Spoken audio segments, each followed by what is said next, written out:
Episode 2 अधूरे जवाब। रात की गहराई में अर्जव की आंखें खुली थीं, लेकिन नींद उससे कोसों दूर थी। लैपटॉप अब बंद हो चुका था, लेकिन उसकी स्क्रीन में झलकी हुई नैना की प्रोफाइल अब भी उसकी आंखों में बसी हुई थी। उसने करवट ली, तकिए में चेहरा छिपाया, लेकिन उस एक सवाल ने उसे चैन से सोने नहीं दिया। क्या अब भी मैं नैना के दिल में हूँ? अचानक अंधेरे में माँ की धीमी आवाज गूंजती है। यह कोई कॉल नहीं, कोई व्हाट्सएप मैसेज नहीं, यह सपने का प्रवेश है।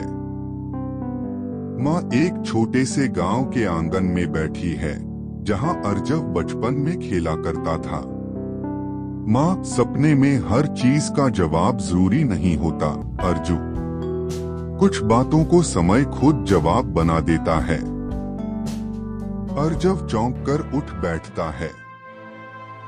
सपने की गर्माहट कुछ पल के लिए उसकी बेचैनी पर मरहम रखती है, लेकिन तभी मोबाइल पर नोटिफिकेशन आता है, लास्ट सीन जस्ट नाउ। नैना अभी अभी ऑनलाइन थी, लेकिन उसका मैसेज अब भी नहीं आया। अर्जव बिस्तर छोड़ता है और बालकनी में चला जाता है। नीचे हल्की बारिश हो रही है। वहां खड़े होकर उसे वो दिन याद आता है जब उसने नैना को पहली बार वो नेकलेस दिया था, जिस पर उसका नाम उकेरा गया था। उसकी आवाज फिर से कानों में गूंजती है, नैना, अगर कभी दूर भी हो गए, ये नाम मेरा रहेगा न। Light wash transition bright tone. College fest के दौरान अर्जव ने नैना को वो नेकलेस दिया था। वह लम्हा इतना नाजुक था कि शब्दों से ज्यादा उनकी आंखों ने संवाद किया था। नैना मुस्कुराकर, अगर तुम मुझे भूल गए तो? अर्जव गंभीर होकर, मैं तुम्हारा नाम भी नहीं, तुम्हारी सांसें भी याद रखूंगा। बारिश तेज हो गई है। अर्जव ठिठुरता है, लेकिन अंदर नहीं जाता। तभी उसका पुराना दोस्त रवि कॉल करता है।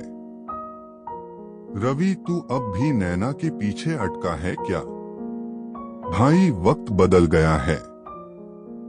अर्जव चुप रहता है। रवि, सुना है उसने नया स्टार्टअप ज्वाइन किया है। शायद वो आगे बढ़ चुकी है, तुझे भी चाहिए। कॉल कटने के बाद अर्जव की उंगलियां कंप्यूटर कीबोर्ड पर चलने लगती हैं। नैना प्लस स्टार्टअप सर्च करता है। स्क्रीन पर नैना की एक प्रोफेशनल इमेज खुलती है। वो किसी दूसरे लड़के के साथ है, लेकिन क्या ये सिर्फ एक सहकर्मी है या कुछ और? अर्जव के चेहरे पर भावनाओं की आंधी है, संदेह, ईर्ष्या और दर्द। रात और गहरी हो चुकी है। अर्जव फिर से नैना की प्रोफाइल खोलता है। अब की बार वह अनफॉलो बटन पर क्लिक करने ही वाला होता है, लेकिन रुक जाता है। वह लैपटॉप बंद करता है और एक डायरी निकालता है। पहली बार वह अपने शब्दों में अपनी उलझनों को दर्ज करता है। कुछ सवाल अधूरे रहते हैं, शायद इसलिए ताकि हम खुद को पूरी तरह समझ सकें।